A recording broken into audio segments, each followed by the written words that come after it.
큰애가 이제 군대에 가 있기 때문에 이제 면회를 간 적이 있습니다. 근데 면회실에 설치되어 있는 화장실이 보면은 격세지감을 느끼게 되는 거예요. 화장실에 비데도 설치되어 있습니다. 그리고 세면대에서 뜨거운 물이 콸콸 쏟아져 나옵니다. 그래서 그걸 보면서 야 정말 정말 많이 달라졌다 그런 생각을 하게 됩니다. 오래전 이야기입니다. 뭐 옛날 군 생활 하셨던 분들은 아시겠지만 뭐 먹어도 또 배고프고 먹어도 또 배고프고 이 병사가 보름달 빵 혹시 아시겠습니까? 보름달 빵을 얻었어요. 이거를 얻으니까 막 가슴이 뛰기 시작한 거예요. 혼자 어떻게 먹어야 되겠는데 혼자 먹을 장소가 마땅치가 않은 거예요. 그래서 제일 은밀한 장소가 어딥니까? 군대에서도 둘이 물론 이제 화장실에 갈 때도 짝지어서 보내거든요. 그래도 그 칸에 들어갈 때는 같이 들어가는 건 아니란 말이에요. 그래서 화장실로 갔어요. 재래식 화장실입니다. 막 악취가 나지만 일단 코를 부여잡고 보름달 빵 봉지를 탁 뜯는데 그만 공중으로 휙 날아가는 거예요. 잡으려고 했는데 못 잡고 콱 떨어졌는데 정확하게 재래식 변기 가운데에 들어가면서 콱 거기다가 박혔어요. 예. 마음은 아프지만 도저히 먹을 수가 없어가지고 그냥 나온 거예요. 사람이 극단적인 상황에 처해 있으면 우리의 행동이 달라집니다. 그러니까 극한 상황이 되면 도덕성이나 윤리성을 요구하기 어려워져요. 그래서 심지어는 속옷을 훔치기도 하고요. 자기가 잃어버리면 잃어버린 것을 어떤 식으로든지 메꿔야 되니까 속옷을 훔치기도 하고 먹는 것을 훔치기도 하고 그렇게 되는 것입니다. 그런데 모든 사람들이 다 그렇게 하느냐? 그건 아닙니다. 만약에 극한 상황이 닥친다고 해서 A라는 상황이 되면은 무조건 A-라는 행동이 나와야 된다. 이건 기계적이죠. 그거는 인간이 아닐 겁니다. 기계일 겁니다. 그렇지만 사람이라는 것은 아무리 극한 상황이 처해지더라도 스스로 결정할 수 있는 능력이 있습니다. 2차 대전 때 유대인 그 강제 수용소에 있었던 빅터 프랭클 이야기를 제가 가끔 합니다. 이 사람이 정신과 의사인데 그곳에서 이 사람은 놀라운 사실을 봤습니다. 극한 상황이기 때문에 이거 단순히 뭐 고생이 된다 안 된다 그 정도가 아니라 목숨이 왔다 갔다 하는 상황 속에서도 진리를 위해서 품위 있는 결정을 내리는 사람이 있더라는 것입니다. 자기가 이거 이제 마지막 빵이에요. 이거 이제 다 떨어지면 자기는 죽어요. 근데 이 마지막 빵을 다른 사람에게 나누는 사람이 있더라는 것입니다. 자기도 힘든데 다른 사람을 위해서 기도하고 위로해 주는 사람이 있더라는 것입니다. 그러면서 이 사람이 결론을 내리기를 우리에게 모든 자유를 다 뺏어간다. 강제 수용소니까 언제 잘지, 언제 일어날지, 얼마만큼 먹을지, 언제 옷을 빨아야 될지, 무슨 일을 해야 될지 모든 자유가 다 박탈되는 거예요. 내가 스스로 선택할 수 있는 것은 아무것도 없습니다. 근데 모든 자유를 다 빼앗겨도 한 가지 빼앗길 수 없는 게 있어요. 그건 뭐냐? 내가 믿는 진리를 위해서 살아가려는 그 결단은 뺏어갈 수 없다라는 거예요. 그래서 내가 죽을지언정 이 빵을 줄 수 있는 사람이 되는 것입니다. 오늘 말씀도 마찬가지입니다. 여러분 다 돈이 귀한 거 알고 소유가 다 귀한 거 알지만 똑같이 반응하는 건 아닙니다. 소유에 대한 자세를 다룹니다. 사실은 소유에 대한 이야기를 하지만 이 주제는 우리 삶 전체와 관련된 주제예요. 결국은 궁극적으로 무엇을 결정할 때에 우리는 믿음으로 결정합니다. 믿음. 내가 믿는 바를 갖고 결정하는 것입니다. 내가 무엇을 신뢰하느냐에 따라서 결정이 달라지고 삶이 달라집니다. 그러니까 믿음이 우리를 규정하는 것입니다. 매 순간 우리의 삶을 처리해 나가는 기준이 무엇입니까? 여러분의 기준은 무엇입니까? 오늘 말씀을 보면요. 먼저 예수님께서 우리의 기준이 소유의 많고 적음에 있는 것이 아니다. 정말 우리의 가장 중요한 가치는 뭐냐? 가장 중요한 가치는 생명인데 생명은 결코 소유의 넉넉함에 달려있지 않다는 것입니다. 소유가 우리를 행복하게 만드는 것이 사실입니다. 그렇지만 이 소유가 우리의 운명을 좌우하는 것이 아니라는 것을 보여줍니다. 어떤 사람이 예수님을 찾아왔어요. 예수님의 말씀을 듣다가 예수님이 지혜가 넘치는 것을 보고 찾아와서 부탁합니다. 선생님, 내 형을 명령해서 유산을 나와 공정하게 나눌 수 있도록 도와주십시오. 자, 형과 유산 분할 문제로 갈등을 겪고 있는 것 같습니다. 자, 진실이 어디 있는지는 우리가 모릅니다. 이 사람이 말대로 정말 형이 더 많이 가져갔는지 아니면 자기가 더 많이 가졌는지 그거는 우리가 잘 모릅니다. 그렇지만 그 당시 관행으로 이런 어려움이 생겼을 때에 간혹 랍비들을 찾아가서 중재를 요청하고는 했습니다. 근데 예수님께서는 단호히 이 사람의 요청을 거절합니다. 14절에 보면 이 사람아 누가 나를 너희의 재판장이나 물건 나누는 자로 세웠냐. 자 보세요. 물건을 공정하게 나누는 것이 정의다. 이렇게 생각했을 때는 지금 예수님께서는 불의를 보고도 외면하시는 겁니까? 지금 정의를 세워줘야 되잖아요. 이 사람이 속상한 것을 보고만 계시면 안 되잖아요. 여러분, 예수님은 이 문제의 본질을 불공정한 분배에 있다고 보지 않았습니다. 문제의 본질을 어떻게 보셨냐? 탐심에 있다고 보신 거예요. 자, 15절 말씀만 같이 한번 읽어보겠습니다. 15절 시작. 그들에게 이르시되 삼가 모든 탐심을 물리치라. 사람의 생명이 그 소유에 넉넉한 데 있지 아니하니라 하시고. 자, 형의 잘못이 아니라 이 사람의 잘못을 지금 지적하는 것입니다. 이 사람의 문제에 뭐가 있다는 거예요? 탐심이 있어요. 물론 어느 정도 손해를 보았는지는 모릅니다. 정말 누가 봐도 불공정한 분배다 그랬을 경우는 아마 예수님도 가만히 계시지 않았을 수 있습니다. 근데 지금 이 동생의 입장에서는 뭐 아주 미세한 차이는 있었을 것 같아요. 손해를 보긴 보았지만은 큰 손해는 아닐 겁니다. 근데 오히려 예수님께서 지적하시는 건 뭐예요? 이 사람의 불신앙을 지적한단 말이에요. 유산을 공정하게 상속받는 것은 정의로운 일입니다. 그러나 우리의 영혼의 안전함, 내 생명의 안전함은 소유가 넉넉하다고 주어지는 게 아닙니다. 소유가 주는 기쁨이 분명히 있습니다. 그렇지만 조금 덜 상속받는다고 해서 불행한 건 아니라는 거예요. 그러면서 소유에 집착하는 어떤 사람의 예를 들어주는 거예요. 어떤 부자가 살았는데요. 풍년이 들었습니다. 예상외로 엄청나게 많은 소출을 걷게 된 거예요. 근데 창고가 부족한 겁니다. 그래서 이 부자는 너무 행복한 마음에 여러 가지 계획을 세웠습니다. 야, 이번 기회에 기존의 창고를 좀 헐고 더 크고 견고한 곳간을 새로 재건축하면 좋겠다. 그리고는 실제 실행했습니다. 그리고는 양식을 거기다 잔뜩 사놓고 말하기를 야, 착하다. 착하다 성도가. 이렇게 얘기했겠죠. 내 영혼아. 너는 여러 해 쓸 물건을 지금 쌓아놨으니까 걱정하지 말고 마음 놓고 먹고 마시고 즐기자. 이렇게 이야기를 한 것입니다. 여러분 이 사람의 잘못이 뭡니까? 이 사람 무슨 사기쳐서 부자 된 건 아니잖아요. 그렇죠? 풍년을 만났을 뿐입니다.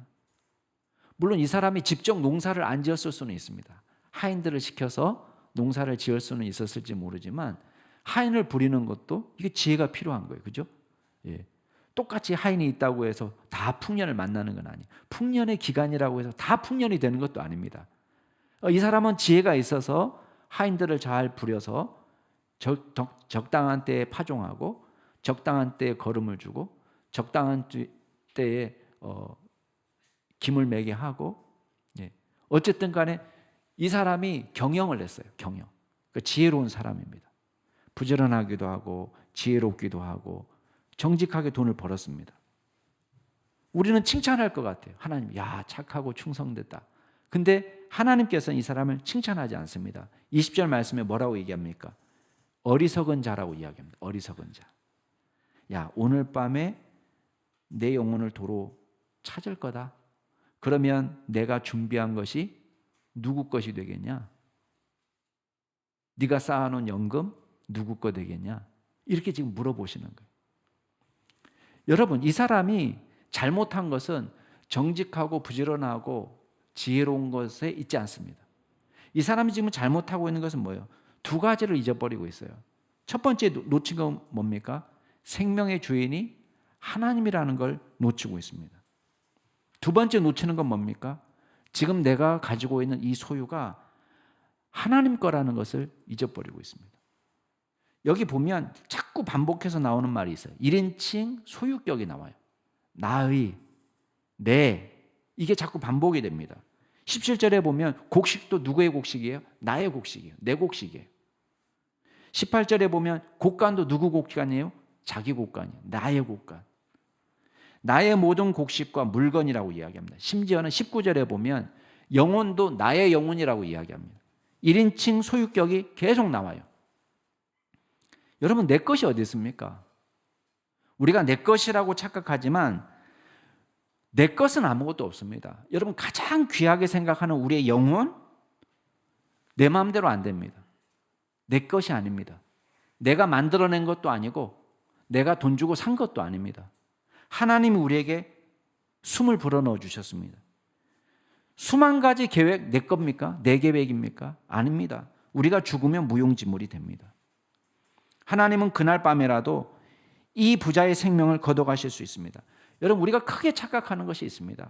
내 인생은 나의 것, 내 몸도 나의 것, 내가 번 돈, 나의 성공, 나의 열매, 내 자식, 내가 세운 계획, 나의 지혜, 나의 아이디어, 나의 수고, 나의 노력. 여러분, 이게 다 착각이에요. 나의 것이 없습니다. 여러분, 욥은 모든 것을 다 잃고 나서 뭐라고 고백합니까? 내가 엄마 뱃속에서 알몸이 나왔습니다. 그리고 알몸이 주님께로 돌아갑니다. 주신 분도 여호와시고 거둬가시는 분도 여호와이십니다. 내게 없다는 것을 고백하는 것입니다. 여러분, 부자가 된 것이 죄가 아닙니다. 흥명성실하게 농사지었고 지혜롭게 살았고 아껴 쓰고 저축하고 투자할 줄 알았습니다. 여러분, 그게 무슨 죄입니까? 그건 죄가 아닙니다. 근데 뭐가 죄입니까? 우상숭배예요. 우상숭배. 탐심은 우상숭배예요. 하나님을 신뢰하지 않고 소유를 신뢰하는 것입니다. 만몬을 신뢰하는 것입니다. 소유가 의지할 대상이고 믿는 바위가 된 것입니다. 우리가 뭘 의지합니까? 여러분, 노른자 땅입니까? 노른자 땅은 나의 목자시니 내가 부족함이 없으리로다. 그겁니까? 똘똘한 한 채가 나를 푸른 초장으로 인도하고 쉴만한 물가로 인도하시고 그겁니까? 그런 건 아니에요.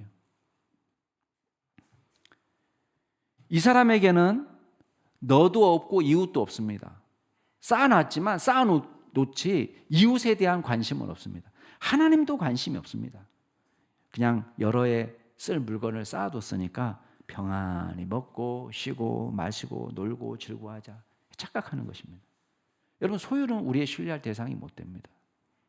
야고보서에 보면은 부한 자는 자기의 낮아짐을 자랑하라고 이야기합니다. 왜? 지금은 내가 높은 것처럼 보이지만 지금 내가 갖고 있는 것은 풀의 꽃처럼 시들어서 없어질 때가 온다는 것입니다. 해가 뜨고 태양이 강렬하게 내리쬐을 때 풀은 말라버리고 꽃은 떨어집니다. 아무리 아름답던 꽃도 시들어서 떨어집니다. 부한 자가 행하는 일도 이와 같을 거라고 말하고 있습니다. 야고보서 5장에 보면은 부한 자들아 너희에게 임할 고생 때문에 울고 통곡하라고 이야기합니다. 왜? 이 사람이 쌓아놓은 재물은 썩어버리고 옷은 좀먹고 금과 옥은 녹이 쓸고 이 녹이 너희에게 증거가 되어 불같이 너희 살을 먹는다고 말하고 있습니다. 왜? 말세에 재물을 쌓았기 때문에.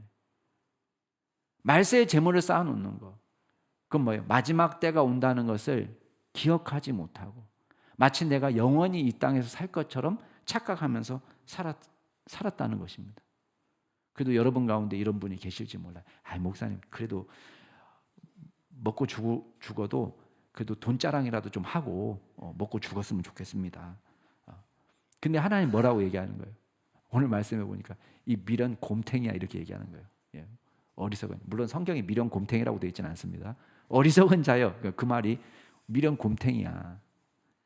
오늘 밤 내 영혼을 데려가면 그 많은 돈, 네가 쌓아놓은 거, 그건 네 거 되겠냐? 다른 사람 좋은 일만 시켰다는 거예요. 그러면서 진짜 부자가 따로 있어요. 진짜 부자는 어떤 부자냐?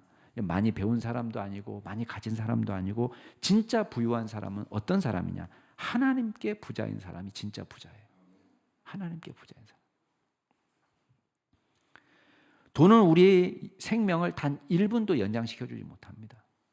우리 마음의 평안을 가져다 주지도 못합니다. 우리의 영혼을 구원하지도 못합니다. 우리를 거룩하게 만들지도 못합니다. 우리를 사랑의 사람으로 만들어주지도 못합니다. 하나님께 부유하는 것. 여러분 21절 같이 한번 읽어볼게요. 21절 시작.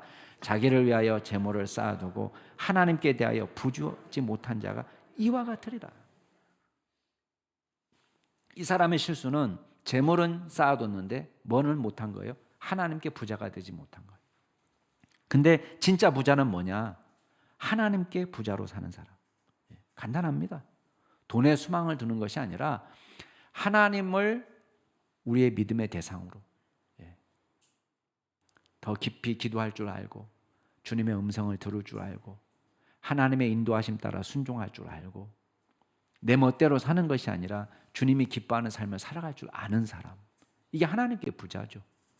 세월이 가면 갈수록 주님을 더 깊이 이해하게 되고, 주님을 더 깊이 만나게 되고, 주님의 뜻을 더 또렷하게 깨닫게 되고, 주님의 사랑을 더 크게 느끼게 되고, 이게 주님께 부유하게 되는 거예요. 생명의 주인 되시고 우리의 인생의 주인 되시는 하나님을 경외하는 믿음의 종이 될 수 있기를 바랍니다. 두 번째 기억할 게 있습니다. 그러면 주님께 부유한 사람이 이 땅에서 살아가는 삶의 자세예요. 그 뭐냐? 염려하지 말고 하나님을 의지하라는 거예요. 이게 삶의 자세예요. 하나님이 우리의 인생 되시고 생명의 주인 되십니다. 이걸 확실히 믿으면 걱정과 염려는 쓸데없어집니다. 물론 우리는 일하며 살아갑니다. 놀고 먹으라는 얘기 아닙니다. 우리는 수도원에 사는 게 아닙니다. 우리는 매일 24시간 찬송만 하고 기도만 하고 말씀만 보고 맨날 그렇게 살면 어떻게 되겠습니까? 그렇게 사는 게 아닙니다. 우리는 직장 생활도 있고 가정 생활도 있고 교우 관계도 있고 학교 생활도 있고 다 있습니다. 당장 쓸 돈도 필요합니다. 그렇죠? 쌀도 사야 되고, 그죠? 병원도 가야 되고 돈이 있어야 됩니다. 돈이 없어야 된다는 말이 아닙니다. 그러니까 쓸 돈이 필요해요. 우리가 실제 일을 해서 돈도 벌어야 됩니다. 그러나 핵심은 이겁니다. 우리가 인생을 살아갈 때에 최선을 다하고 살지만 걱정하지 마라. 쓸데없이 염려하지 말라는 거예요. 우리의 초점을 더 많이 가져야 된다라고 초점을 맞추면 늘 불안해요. 더 많이 있어야 행복하고, 여러분 더 많이 갖고 싶다고 해서 가져지나요? 아니요. 우리는 최선을 다할 뿐입니다. 최선을 다할 뿐이지만 나머지 인생은 하나님께 맡기면서 사는 거예요. 내가 최선을 다하고 내가 더 많이 집중하면요, 모든 좋은 것은 다 뒤로 유보돼요. 선한 삶은 다 뒤로 유보됩니다. 구제도 뒤로 유보되고 주님을 위한 헌신도 뒤로 유보되고 다 그렇게 되는 거예요. 그러나 우리는 주님께서 우리에게 명하신 일을 순종함에 있어서 유보하지 않고, 최선을 다해서 살되 유보하지 않고 염려하지 않고 하나님을 믿고 신뢰하면서 산다는 것입니다. 여러분 22절에 보니까 제자들이 염려하는 거 뭐가 있습니까? 목숨을 위해서 뭘 먹을까? 몸을 위해서 뭘 입을까? 염려하지 말라는 거예요. 여러분 염려하다라는 단어가요, 이 12장 이 본문 안에만 4번이나 언급됩니다. 4번이나. 지난주 말씀까지 포함해서 오늘 말씀에 3번 언급되고, 지난주 말씀까지 포함해서 4번이나 언급됩니다. 우리의 생명이 의식주하고 긴밀하게 연결되어 있습니다. 그거 부인할 수 없습니다. 그러나 우리가 염려하고 걱정하고 의식주를 위해서 물건을 많이 쌓아놓는다고 해서 우리의 목숨을 보장받는 게 아니라는 거예요. 여러분 이 어리석은 부자를 보세요. 조건은 완벽했습니다. 그렇죠? 모든 조건이 다 완벽했어요. 노후 준비까지 다 끝났습니다. 근데 뭘 기억 못했어요? 생명의 주인 되시는 하나님을 기억하지 못했습니다. 여러분, 우리는 최선을 다하는 것 좋습니다. 여러분, 건강관리를 위해서 최선을 다하죠. 예. 남들보다 더 수준 높은 건강검진도 받을 수 있습니다. 돈을 더 많이 들여서. 그러나 내가 돈을 더 많이 들여서 더 꼼꼼하게 건강검진을 한다고 해서 우리의 장수를 보장받을 수 있는 건 아닙니다. 우리가 그걸 생각해야 돼요. 우리는 우리의 조건 안에서 최선을 다할 뿐이지, 내가 무리해가지고 더 비싼 건강검진을 받는다고 해서 그래서 오래 사는 것도 아닙니다. 예수님은 아주 단순한 진리를 제자들에게 상기시킵니다. 여러분 23절 한번 읽어보세요. 23절 같이 읽어볼까요? 시작. 목숨이 음식보다 중하고 몸이 의복보다 중하니라. 뭐가 중한디? 정말 이걸 얘기하는 거예요. 자동차가요, 주차장에서 옆차하고 얘기하는 거예요. 요새 유가도 올라간다는데 주인이 기름 안 넣어주면 어떡하지? 걱정하는 거예요, 자동차가. 그러면서 옆에 자동차한테 막 말 거는 거예요. 야, 너 연료 게이지 좀 보여주라. 왜? 나 만땅이야. 너 만땅이야? 난 한 칸도 안 남았는데 어떡하지? 여러분, 이 자동차가 어떤 자동차입니까? 미친 거 아닙니까? 미친 거예요. 아니, 자기가 만땅인지 한 칸 남았는지 그거 왜 지가 걱정합니까? 이건 누구 문제예요? 주인이 걱정할 문제예요. 주인이 타가지고 차에서 한 칸도 안 남았네? 기름 넣으면 되겠네, 이런 거죠. 근데 자동차가 알아가지고 막 야, 너 너무 부럽다. 너 만땅이네. 미친 거죠. 여러분 보세요. 자동차가 더 중요합니까? 휘발유가 더 중요합니까? 어느 게 더 비싸요? 자동차가 더 비싸요. 주인이 자동차를 샀어요. 왜 산 겁니까? 몰고 다니려고. 세워두려고 만든 게 아닙니다. 마찬가지예요. 여러분, 몸이 중요하냐, 음식이 더 중요하냐, 이거를 우리에게 왜 물어보시느냐? 몸은 누가 준 겁니까? 하나님이 주신 거예요. 생명은 누가 주신 겁니까? 하나님이 주신 거예요. 여러분, 생명을 줘놓고 하나님께서 먹을 걸 안 줘. 왜 주셨습니까? 죽이려고? 몸뚱아리를 주셨는데 입을 옷을 안 줘. 왜 몸을 주신 겁니까? 입을 안 주시, 옷도 안 주시는. 걱정하지 말라는 거예요. 이건 우리 문제가 아니라는 거예요. 하나님이 우리에게 생명 주시고 몸뚱아리를 주신 것은 뭐 하라는 거예요? 돌아다니면서 주님의 일도 하고 복음도 전하고 위로도 하고 사랑하고 섬기고 가정도 꾸리고 자녀도 낳고 자녀도 양육시키고 자녀도 먹여 살리고 자녀도 교육시키고 신앙으로 잘 가르치고, 이게 하나님께서 저와 여러분에게 생명을 주시고 몸뚱아리를 주시는 목적인 거예요. 그러면 당연히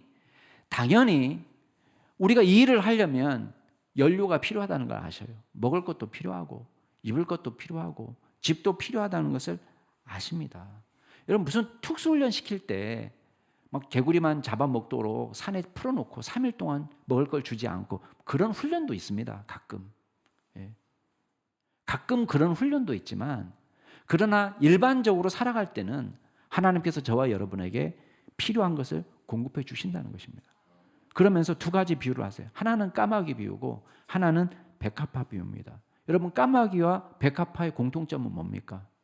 얘네들은요, 우리처럼 걱정하고 염려하지 않는다는 거예요. 비바람이 치든 바람이 불든 걱정하지 않습니다. 농사를 짓지도 않고 창고를 짓지도 않습니다. 여러분, 오해하지 마시기 바랍니다. 우리도 까마귀나 백합처럼 직장도 다니지 말고 농사도 짓지 말고 저축도 하지 말고 연금도 들지 말고 보험도 들지 말고 그렇게 해야 된다, 그거 아닙니다. 여러분, 까마귀에게는 농사지을 지혜가 없는 거예요. 그러나 하나님이 저와 여러분에게는 농사를 짓는 지혜를 주셨어요. 물을 저장할 수 있는 지혜를 주셨습니다. 그리고 조금 남으면 저축도 하고 연금도 들고 보험도 들 수 있는 지혜를 주셨습니다. 우리가 얻은 하나님께서 우리에게 주신 지혜입니다. 우리가 까마귀처럼 살라는 얘기가 아니에요. 백합처럼 살라는 얘기가 아닙니다. 그러나 한 가지 기억할 거 있습니다. 그 뭐냐면 아무 대책 없는 이 까마귀나 백합도 하나님께서 먹여주신단 말이에요. 입혀주신단 말이에요. 내일 아궁이에 들어가서 불쏘시개가 될 풀을 하나님께서는 완벽하게 지으시고, 여러분 들꽃이 얼마나 아름답습니까?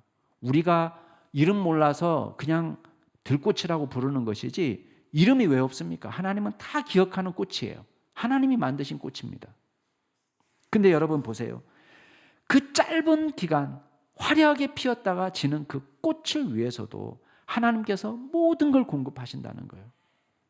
그런데 여러분 보세요. 24절 말씀 보시기 바랍니다. 24절 같이 한번 읽어볼까요? 시작. 까마귀를 생각하라. 심지도 아니하고 거두지도 아니하고 골방도 없고 창고도 없으되 하나님이 기르시나니 너희는 새보다 얼마나 귀하냐. 너희는 새보다 얼마나 귀하냐, 그거예요. 새도 이렇게 하는데 하나님이. 자, 27절 28절 같이 읽겠습니다. 시작. 백합화를 생각하여 보라. 실도 만들지 않고 짜지도 아니하느니라. 그러나 내가 너에게 말하니 솔로몬의 모든 영광으로도 입은 것이 이 꽃 하나만큼 훌륭하지 못하였느니라. 오늘 있다가 내일 아궁이에 던져지는 들풀도 하나님이 이렇게 입히시거든. 하물며 너희일까 보냐. 믿음이 작은 자들아. 뭘 걱정합니까? 하물며 새보다 귀한, 꽃보다 더 귀한 저와 여러분을 위해서 하나님께서 먹이시고 입히시지 않겠느냐. 그래서 잘 보세요. 세상에서 가장 한심한 일이 뭔지 아세요? 염려하는 거예요. 염려하는 거. 제일 한심한 일이에요. 왜 염려가 한심한지 아세요? 일단은요, 염려는 일도 유익하지 않기 때문에 한심한 거예요. 무슨 필요가 있어야 염려를 할 거 아니에요. 염려는 일도 할 수 없어요. 25절에 뭐라고 얘기해요? 염려가 여러분의 키를 단 한 자라도 더할 수 있느냐. 이거 뭐 번역이 조금 이렇게도 번역할 수 있고 저렇게도 번역할 수 있습니다. 이 키라고 번역한 단어는 물리적으로는 길이를 뜻하지만 시간적으로 보면 시간으로도 번역할 수 있습니다. 그 시간의 길이, 세월. 그러니까 여기서 우리 세번역 성경은 뭐라고 번역했냐면 누가 걱정한다고 해서 제 수명을 한순간인들 늘릴 수 있느냐 이렇게 번역했습니다. 왜냐하면 키라고 번역하면 그 다음 자가 한자, 우리말로는 한자지만 원래 원문으로 보면은 한 규빗이에요. 한 규빗이면 45cm거든요. 네가 염려함으로 키를 45cm나 늘릴 수 있느냐? 좀 말이 어색하죠. 1mm라도 늘릴 수 있느냐 이렇게 하면 좀 이해가 되는데 한 45cm라도 늘릴 수 있느냐? 이건 너무 과장인 거거든요. 그래서 여기 세번역 성경은 시간으로 번역을 했어요. 이건 어떻게 번역하든 관계없지만 요점은 뭐예요? 염려가 플러스 1mm라도 할 수 있어요? 플러스 1초라도 할 수 있습니까? 아닙니다. 우리의 염려와 걱정으로 우리의 생명을 단 1초, 1분도 연장시킬 수가 없는 거예요. 무익하다는 거예요. 아무것도 할 수 없다는 거예요. 왜 염려하면 안 되냐? 두 번째 이유가 있어요. 염려는요, 불신앙의 증거예요. 염려는 누가 하는 거예요? 여기 30절 말씀에 보니까 이 모든 것은 세상 백성들이 구하는 것이다 그랬습니다. 세상 백성은 무슨 말이에요? 예수님이 세상 백성이라고 말했어요. 이방 민족. 우리식으로 얘기하면 불신자라고 얘기한 거예요. 예수 안 믿는 사람들, 하나님 없는 사람들이 하나님 믿지 않기 때문에 자기 스스로 모든 걸 다 해결하려고 하는 사람들이 그 과중한 짐 때문에 걱정하고 염려하는 것이다. 염려 왜 하냐? 염려는 1도 유익하지 않다라고 이야기하는 것입니다. 여러분, 우리가 하나님 앞에 믿고 맡겨야 됩니다. 모든 것을, 우리의 재산, 소유, 미래, 노후, 걱정, 우리의 건강, 우리의 생명, 다 이게 하나님 앞에 맡겨야 돼요. 물론 이 세상에 살아가면서 우리가 최선을 다해서 살아갑니다. 정직하게 최선을 다해서 열심히 일하고 건강관리하고 살아갑니다. 예. 그걸로 됐습니다. 예. 그걸로 된 겁니다. 어떤 분은 자녀 양육비 때문에 자식 낳지 않는다는 분 계시더라고요. 여러분 지나친 걱정입니다. 예. 돈으로 우리가 알잖아요. 돈을 막 쏟아붓는다고 해서 되는 것도 아니고 돈이 없다고 해서 안 되는 것도 아닙니다. 우리가 원하는 그 목표를 이루기 위해서는 돈이 필요할지 모르겠습니다. 그러나 그 목표라는 것이 나의 목표지 하나님의 목표도 아닙니다. 우리는 실수를 더 많이 하죠. 저도 우리 애를 여러 번 떨어뜨렸습니다. 아마 여러 번 떨어뜨린 걸로만 계산하면은 정말 바보가 돼야지 정상입니다. 근데 하나님이 다 보호해 주시고, 우리는 자녀에게 마음에 상처를 남기는 말 한마디도 안 하나요? 엄청나게 많이 합니다. 상처를 주기도 하고. 그러나 또 하나님이 참 감사한 것은 엄청난 멘탈을 주시는 거예요. 또 그런 구박을 받아가면서도 씩씩하게 자랄 수 있는 멘탈을 또 우리 아이들에게 허락하셨습니다. 원래 주제로 돌아갑시다. 여러분 우리가 더 많이 소유하려고 할 때 염려하게 됩니다. 여러분 우리의 방향은 우리 자신이 돼서는 안 됩니다. 그럼 염려밖에 없습니다. 자, 그러면 마지막 질문이요. 그럼 무엇을 위해서 살아야 되느냐? 마지막으로 예수님께서는 우리 인생이 추구할 것을 가르쳐 주십니다. 뭐냐? 주님이면 충분하다는 거예요. 주님만 따라 사는 삶, 주님을 추구하는 삶, 주님의 나라를 추구하는 삶. 31절에 뭐라고 되어 있습니까? 같이 한번 읽을까요? 시작. 다만 너희는 그의 나라를 구하라. 그리하면 이런 것들을 너희에게 더하시리라. 여러분 마태복음 말씀 잘 아시죠? 너희는 먼저 그 나라와 그 의를 구하라. 같은 말이에요. 구하라 이럴 때요. 원문을 보면은 이게 한두 번 신용하고 끝내는 것이 아니에요. 지속적인 삶을 이야기합니다. 하나님의 나라는 우리가 한두 번 추구하고 말 것이 아니고 죽을 때까지 우리 방향이 거기 가 있어야 되는 거예요. 하나님 나라를 위해서, 주님을 위해서. 왜냐? 주님이면 충분합니다. 여러분이 생각할 겁니다. 아니 다른 것도 구할 게 많은데요. 여러분 생각해 보세요. 아버지에게 용돈 달라는 사람이 있어요. 아빠 돈 1,000원만, 2,000원만, 10,000원만. 여러분 우리가 10,000원만, 2,000원만 이렇게 할 때는 이게 용돈, 푼돈을 쓰는 거예요. 근데 이 아이가 아버지의 전 재산을 상속받게 되면 이거는 용돈 1,000원만, 10,000원만 이거는 푼돈에 해당되는 거예요. 아무것도 아니에요. 그럼 뭘 구해야 되겠어요? 아빠 거, 내 거 이렇게 해야 되는 거예요. 그게 우리가 아버지를 추구하는 삶이에요. 하나님의 나라를 추구하는 삶이라는 건 뭐냐? 주님이 갖고 있는 소유한 모든 좋은 것을 나의 것으로 삼는 거예요. 여러분 우리가 생각할 때는 돈 100만 있으면, 돈 200만 있으면 행복할 텐데 그게 아닌 거예요. 하나님을 소유하게 되면 하나님이 우리에게 부족한 것을 메워주시고 또 주님께서 저와 여러분에게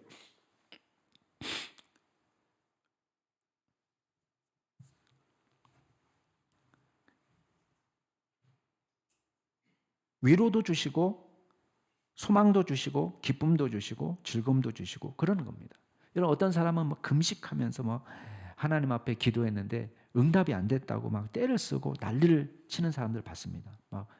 하나님 이러시는 게 아닙니다. 제가 저조차고 이거 구한 거 아니지 않습니까?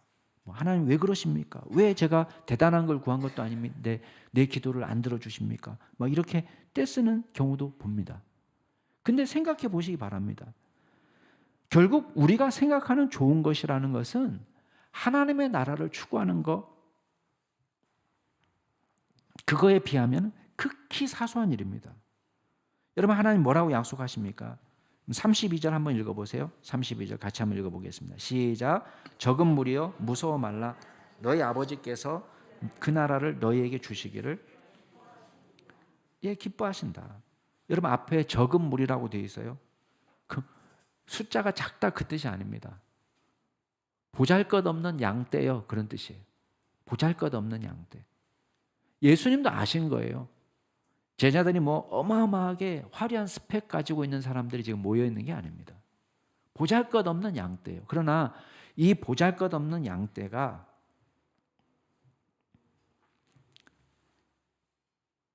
위대하게 될 수 있는 비결은 딱 한 가지밖에 없습니다. 그 뭡니까?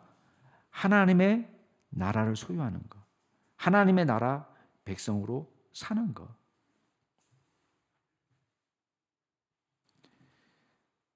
자, 33절. 그렇기 때문에 우리 인생이 무엇을 추구해야 되는지 33절, 34절 같이 한번 읽어보겠습니다. 시작. 너희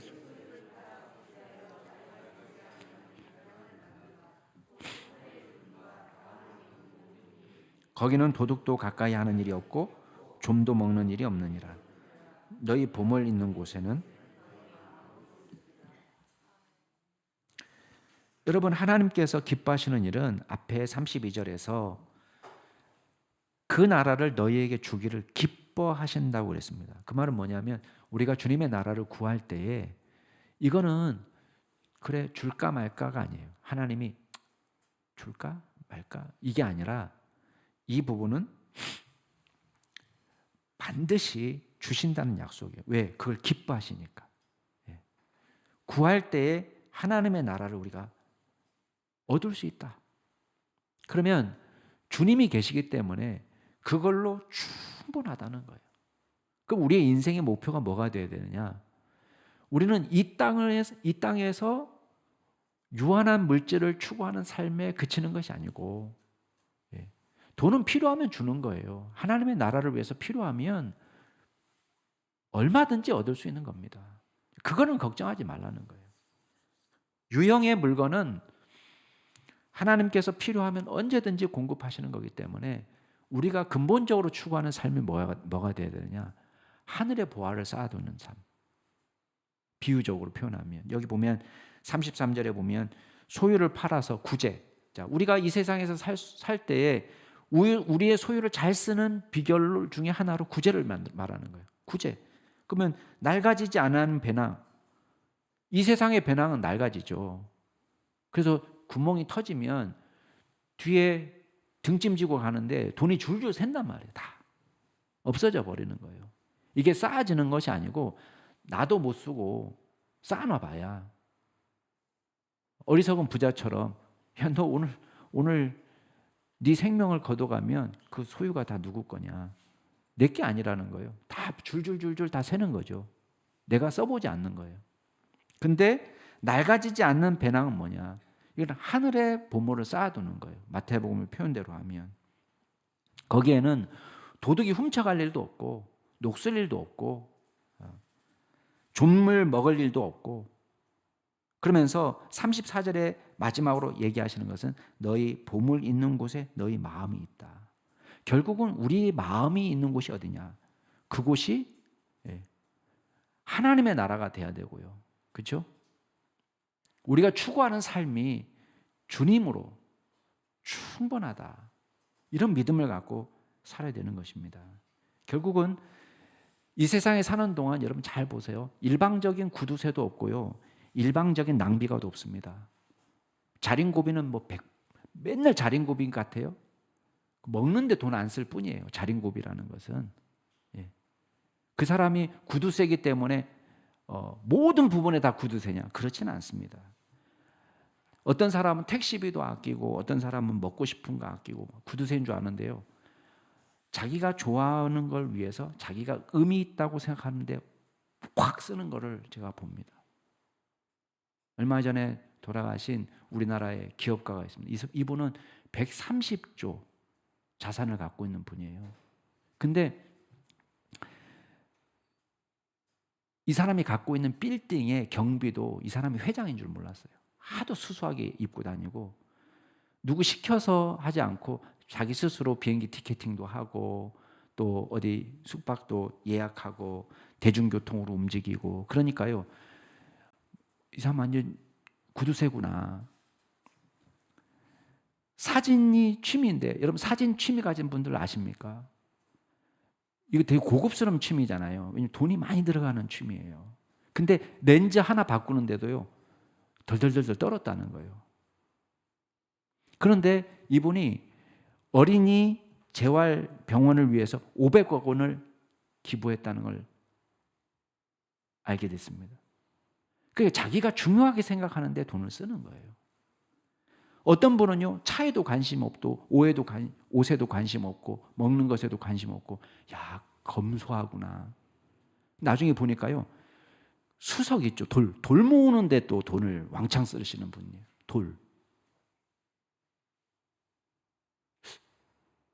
돌을 왜 살까? 우리 같은 사람은 잘 이해가 안 되잖아요. 이 사람은 돌 모으는데 모든 돈을 쓰는 거예요. 그러니까 우리가, 여러분이나 저나 중요하다고 생각하는 데에 우리 마음이 가 있습니다. 너희 보물 있는 곳에 내 마음도 있다. 여러분의 마음은 어디가 있습니까? 돌멩이에 있습니까? 먹는 데 있습니까? 옷에 있습니까? 자동차에 있습니까? 집에 있습니까? 뭐에 있습니까? 먼저 하나님의 나라와 그 일을 구하는 일에 여러분의 마음을 둘 수 있기를 바랍니다. 일이 가장 가치 있는 일이에요. 왜? 생명의 근원이 여기서 나는 거예요. 주님 안에 모든 것이 들어있어요. 주님이면 충분합니다. 주님을 따라 살아가는 믿음의 종이 될 수 있기를 주의 이름으로 축원합니다. 이 시간 같이 기도하겠습니다. 이 시간 기도할 때에 여러분 그런 기도를 하면 좋겠습니다. 여러분 말씀을 생각하시면서 나를 드라이브하는 요인이 뭔가, 내 인생을 몰아가는 요인이 있거든요. 나를 드라이브하는 요인이 뭔가. 어떤 사람은 돈이 나를 드라이브할 수도 있고, 어떤 사람은 사람이, 어떤 사람은 재미가, 어떤 사람은 쾌락이 나를 드라이브할 수 있습니다. 그러나 하나님의 나라, 주님이 기뻐하시는 일에 제 마음을 쏟을 수 있는 믿음의 사람이 되게 하옵소서. 기도하시길 바라고요. 두 번째 기도하실 때는 우리 주님이면 충분합니다. 주님을 더 깊이 알고 주님의 마음을 깨닫고 말씀을 더 깊이 깨달아지고 주님의 음성을 듣고 주님과 더 깊이 교제하는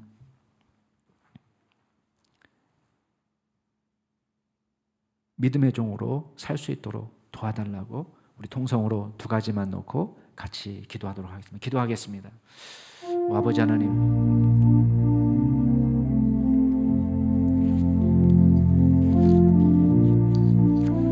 주님께서 저희들을 기억하여 주시고 인도하여 주셔서 주여 저희들을 주님께서 불쌍히 여겨주시고 우리 마음 가운데 주여 갈갈이 찢긴 마음, 우리 마음이 허탄한 것을 줬고 주님을 온전히 바라보지 못하고 쓸데없는 이 세상에 마음을 두고 살아갔던 저희들을 주님께서 당장 벌하지 아니하시고 오래 인내하심으로 참아주시니 감사를 드립니다. 주여 이 시간 주님 앞에 엎드립니다.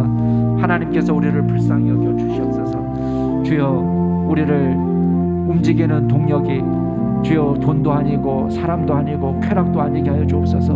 오직 하나님께서 나를 움직이고 주님의 나라를 추구하는 것이 나를 움직이는 기적의 역사가 나타나게 하여 주옵소서. 주님 안에서 참된 기쁨과 즐거움을 발견하게 하시고 주님의 말씀을 더 깊이 깨닫기를 힘쓰게 하여 주시고 주님께서 명령하시는 일에 순종을 하게 하여 주시고 주님께서 원하신다 믿는 일에 우리의 물질과 우리의 시간을 사용하게 하시고 우리의 재능을 사용할 수 있는 믿음의 종이 될 수 있도록 주여 도와주옵소서. 아버지 하나님, 우리는 힘없습니다. 능력이 없습니다. 그러나 주님을 우리 마음 가운데 모시고 살아갈 때 주님께서 우리 가운데 충분한 능력을 주실 줄 압니다. 주님께서 전부십니다. 우리의 생명이시고 우리의 능력이시고 우리의 위로가 되시며 우리의 평안이 되십니다. 우리가 주님만 바라보며 믿음으로 살게 하여 주시고 하나님만 추구하며 살아가는 저희들 될 수 있도록 주여 인도하여 주시옵소서. 허탄한 곳에 마음을 두지 않게 하여 주시고 주님 앞에 믿음으로 나아갈 수 있는 저희들 되게 하여 주시고 걱정과 염려를 붙들어 매고 하나님 앞에서 주님 먼저 그 나라와 그 일을 추구하는 믿음의 종으로 살 수 있도록 주님께서 역사하여 주시옵소서. 아버지 하나님, 우리가 아무것도 아니지만 하나님 보잘것없는 무리지만 하나님께서 우리를 위대하게 하실 믿습니다. 그 사실을 기억하고 믿음으로 달려갈 수 있는 저희들 될 수 있도록 주여 역사하여 주시옵소서.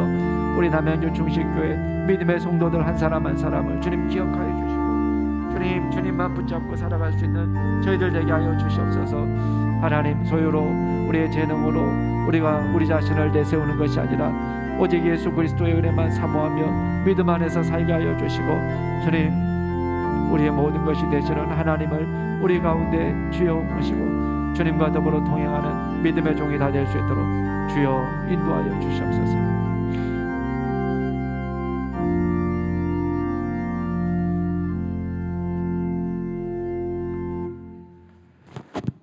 한없이 보잘것없는 저희들을 주님 가장 위대하게 만드시는 주님, 주님의 그 크신 은혜를 기억하며 살아갑니다. 주여, 이 땅에 살면서 우리가 걱정과 염려를 얼마나 많이 합니까? 그것도 주님의 발 아래 내려놓습니다. 걱정과 염려 대신 우리 주님의 나라를 사모하고 주님의 의를 사모하고 주님을 우리 마음 가운데 모시고 살아갈 수 있는 놀라운 믿음을 허락하여 주옵소서. 감사드리며 예수 그리스도의 이름으로 기도드리옵나이다. 아멘.